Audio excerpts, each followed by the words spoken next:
This morning I have the father, sadly, of the late children who's with us. And it was in our headline news a few hours ago that this man is being asked, or he's come out to say he's been asked to recant his story as to what happened. This morning, I am joined with the father, Segun Opikara, and he's accompanied by a Pastor Godwin Egabo into our studios this morning. Gentlemen, good morning to you. Good morning. Good morning. Once again, it's not easy. I'd like to offer my condolences to you as a father, as a brother, and as a friend. It's a very trying time to have experienced this kind of thing. Good morning. It's not easy. It really isn't easy. So for those who haven't been following the story, let's have a quick rundown. What happened, and very quickly, when you got to the police, what's the story to where we are right now? Good morning, viewers and listeners. The father of the children that were crushed down by, as you have heard, by the on the 13th of December this month. I was in the office at Transmadi while I received a call from my landlady and well-wisher condolence.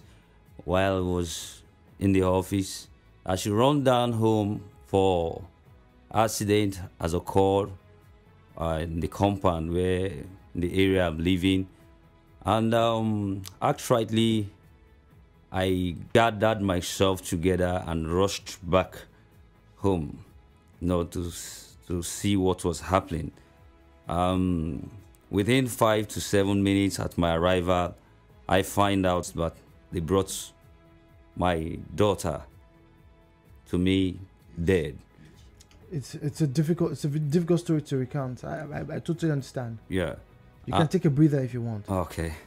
Then I couldn't believe it. I have to get a rush down to the clinic where the family is using Pamo Clinic at Abarud also.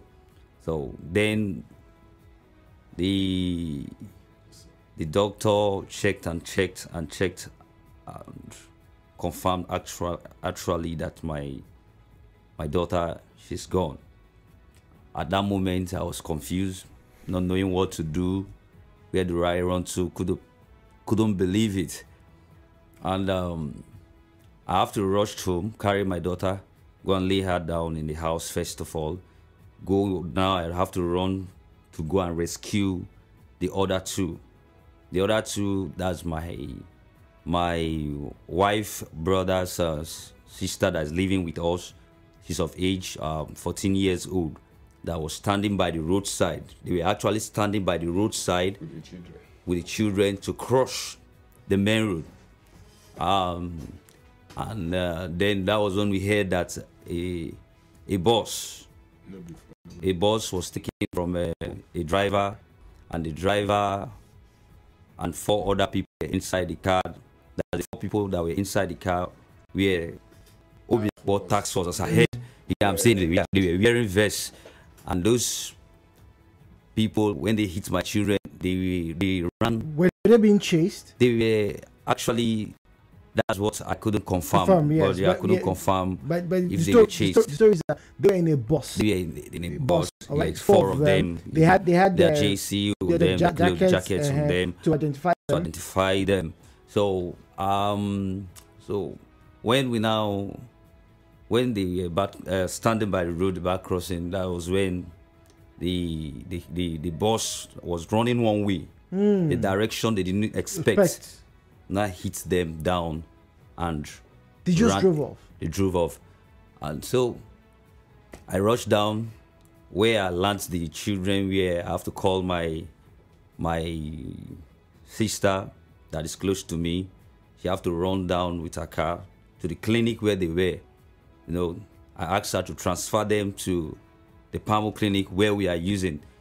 So when they brought my boy and the girl that is living with us, Happiness Shola, when they brought her to the clinic, the doctor, seeing the condition of the children, told us outrightly this is beyond their control, that they need a neurosurgeon to actually check on these children, that we should go to UPTH. But while preparing that, the doctor that the doctor that followed us from the first clinic, we were with oxygen trying to stabilize, save the life, told us that he cannot follow us to UBTH but BMH. That's where it's closer from that Palmo, just to run down. When we got to BMH, they have to transfer him again with another oxygen. So viewing the condition with some doctors, some neurosurgeons that we around, after wasting some time there also, they left us alone with an ambulance. I and my wife and the 2 kids, with the mask, the oxygen in the nose of my command. See me in the Query Road that day, I was like a madman. Already I've pulled off my shirt to wrap my son because he was breathing heavily, stressfully. So that was how I even came down, was controlling traffic, meeting the policemen on the road. Please, this is an emergency. Help, and all that. And God helped us. When we got to the clinic at UBTH, they gave us, they told us that there's no bed because the casualty there was numerous. Everywhere was full. There was no bed. Even the nurses, they were not ready to attend to us. But by the grace of God, with the help of my auntie's husband, we were able to call.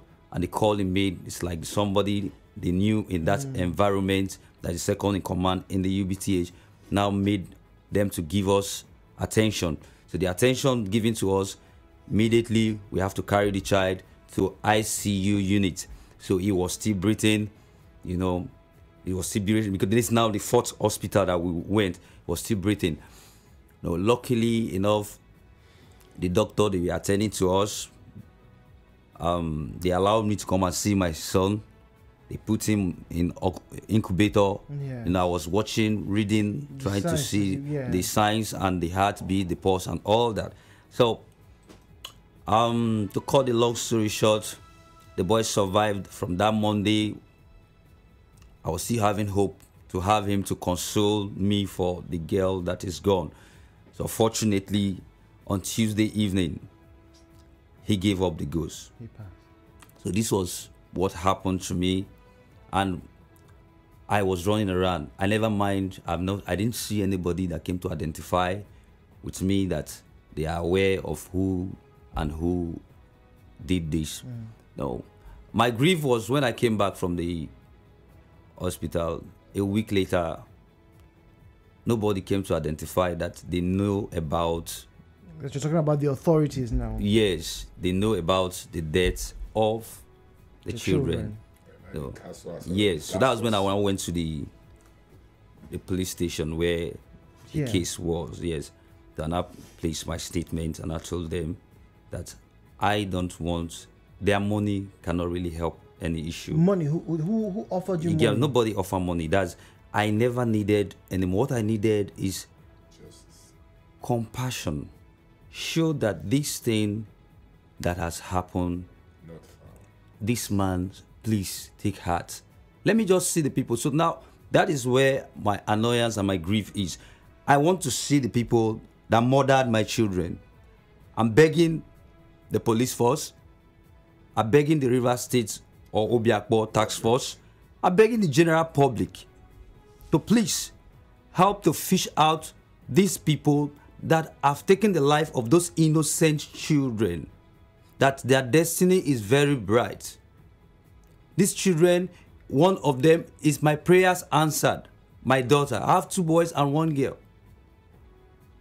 And I begged God to give me a baby girl. God gave me, and suddenly the thief that's come to steal, to kill and destroy, stole her from me the way it has happened.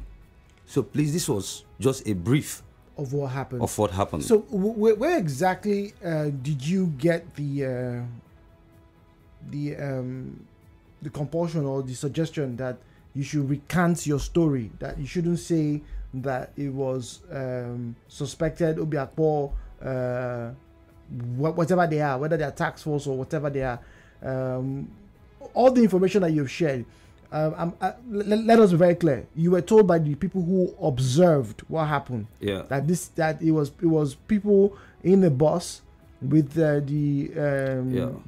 reflective jackets to indicate that there are some task force who were driving against traffic that knocked down the children. Yeah. And to the best of your knowledge, nobody has come forth to say, okay, this is the bus, plate number identified. Nobody has done any of that. Until I went to the police, because one of them was caught. One of them was caught and he's in a Minokoro police station. That was with the boss that they drive. So when I went there, that was when, and I made my statement because they want to hear from me. So, and I made my statement clear to them. This was how and what I know. My wife would have been here with me, but because of the condition she is now, she's mourning and weeping bitterly. She's even under medication, because so that it will not lead to something else. I totally so that's why she's not here with me. Like, the hearing that it was a call that I heard that, and the call was like a threat that I should withdraw that statement. I should withdraw that statement. That statement that I made is a scandal. The statement. What statement did you make that they're asking you to recant? Or putting it in media that it was Obiakpo task force. Okay, so while believing that Obiakpo have no task force, that these are hoodlums. Okay. Yes, from the information I'm gathering. Yes, that there might be touts on the roadside. You know, the police are yet to actually fish out the driver of the bus and the other accomplices. Yes. But to the best of, because if you're just joining us, by the way, this is Hello Port Harcourt. We are with Mr. Segun Opikara, the father of 2 children who unfortunately lost their lives in a traffic accident. A bus driven by some unsuspected or some unknown or unidentified people just as yet, leading to their death. So now the person who placed the call to you is saying that they are not, in quotes, the task force, whether it's Obiakpo task force or whatever they call them, right? However, there's a claim that it's hoodlums. Now, my question to you is, and we cannot go into details because the police are investigating. Obviously, we can't say too much. But to the best of your knowledge, one of the individuals in that bus is with the police right now. Yeah. Okay? And so it's fair to assume that person is going to help with their investigations. Yes, but Mr. If I'm to come in. Yes, please. If I'm to come in is that we still wait for the police, because when we leave here now, we'll go to the police station and to see the DPO. We've not seen the DPO. We have not seen the DPO. We were there yesterday till 1 o'clock. They told us that we should come by 12 o'clock today to see the DPO, because the person that was still there, at least the police work now to fish out the person that they caught and where's their office. Because I will to get the owner of that vehicle as well.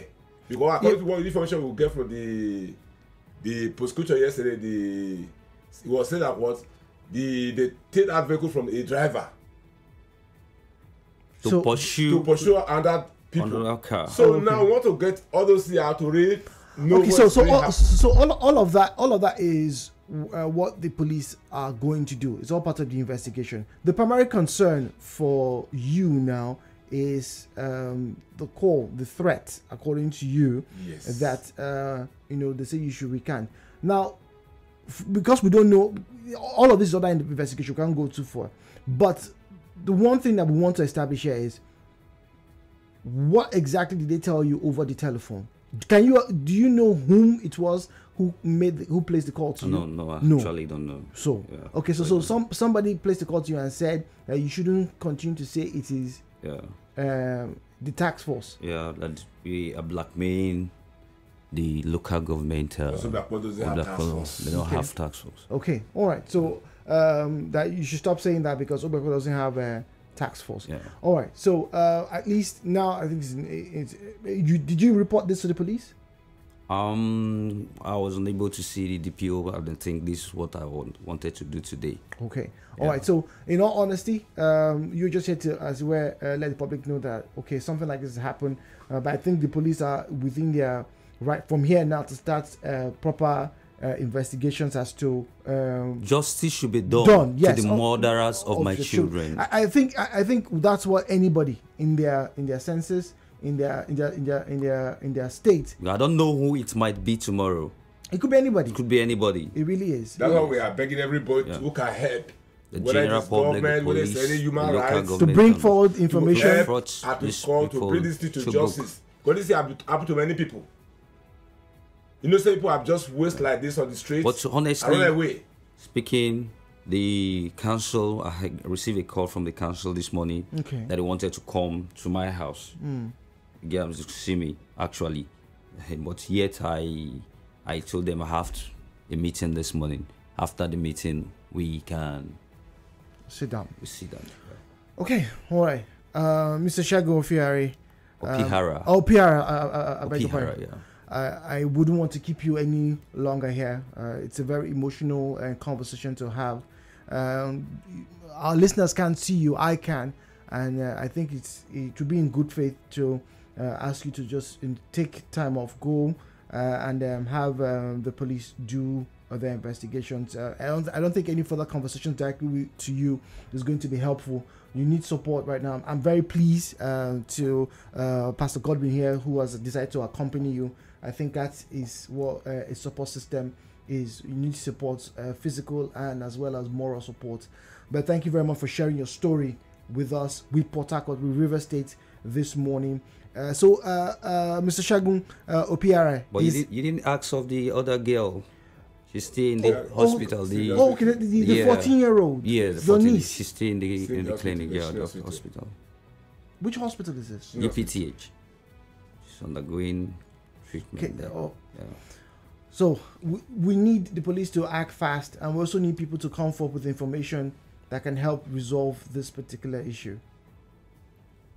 3 children on their own, no fault of theirs, and this family right now going through a lot. There's so many angles that we will have to make a conversation of after our break and after the grieving father takes his leave this morning right here on Hello Port Harcourt. Once again, Mr. Segun, our condolences. We are truly sorry. It is an embarrassment, and it's truly sad that this period, one would have to go through this. And we'd like to thank those who have been supporting you, whether it's financially, emotionally, physically, this period for you and your wife and the rest of your family. At this moment, we'd like to thank them for all they have done, what they have done, and what they are continuing to do for you and your family. Pastor Godwin, thank you for coming. Thank you. It's good to hear. It's good to hear firsthand your experience. Hopefully, like I said, now the police are fully involved. Let's get to see justice being done. Thank you very much for coming. Thank you.